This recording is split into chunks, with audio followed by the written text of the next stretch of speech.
Have you heard about stem cells? I'm sure.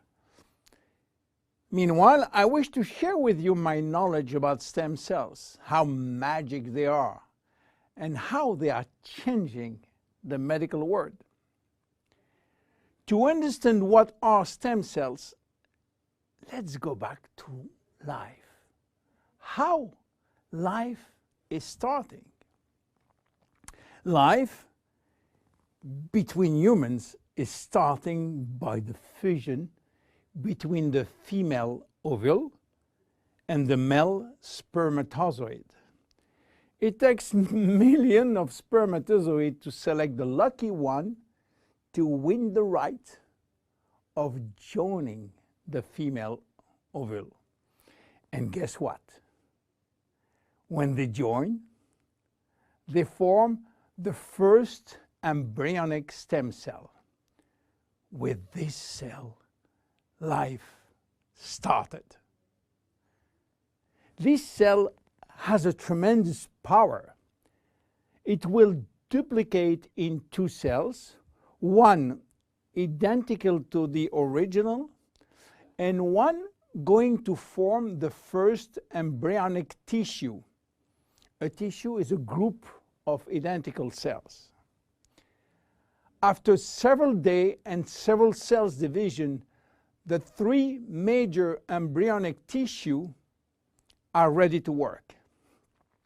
Each one is responsible for creating family of adult stem cells, which are going to form specialized cells as brain cells, cardiac cells, or muscle cells.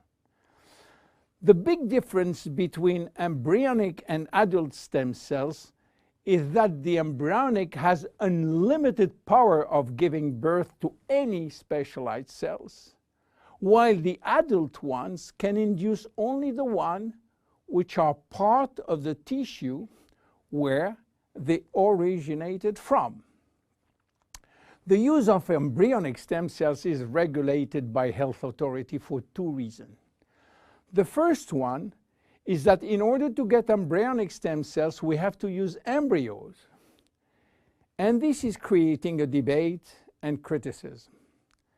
This reason, by the way, is no longer accurate because Japanese scientists find a way to generate embryonic stem cells from adult skin cells, resolving the ethical debate. The second reason is that embryonic stem cells are so powerful that it may be possible with them to clone human cells, and that's create a huge debate. But let's come back to life. After 9 months, the baby born, with more than 200 different specialized cells family produced by stem cells.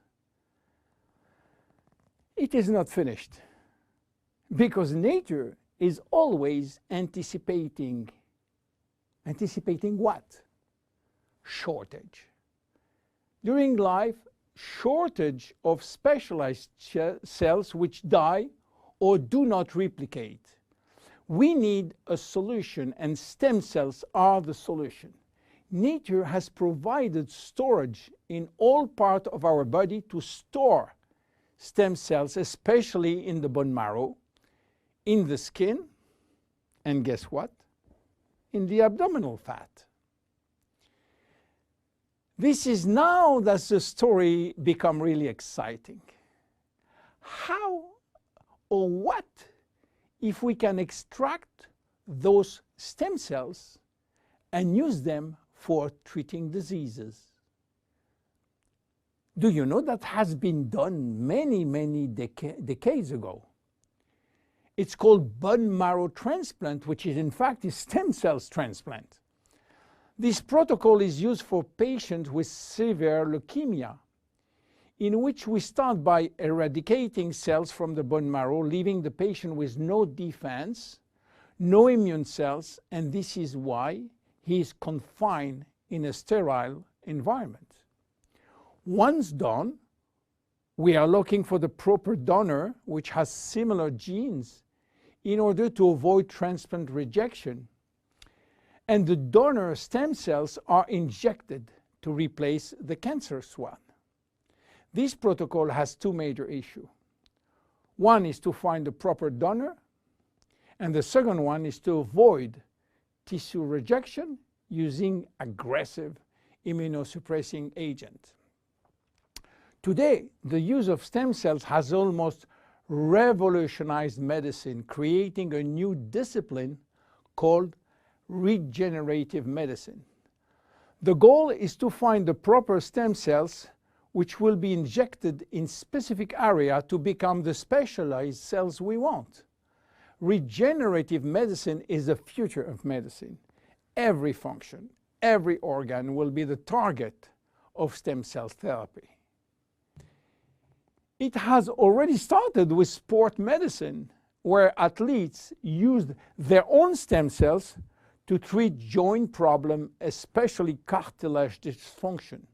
Some professional athletes will be in the market several years more than usual, thanks to regular injection of stem cells in their joint.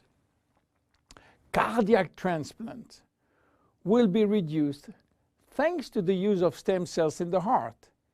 Israeli scientists have successfully treated some blindness with stem cells. Alzheimer's disease, Parkinson's disease, and even autism are under stem cells trial today.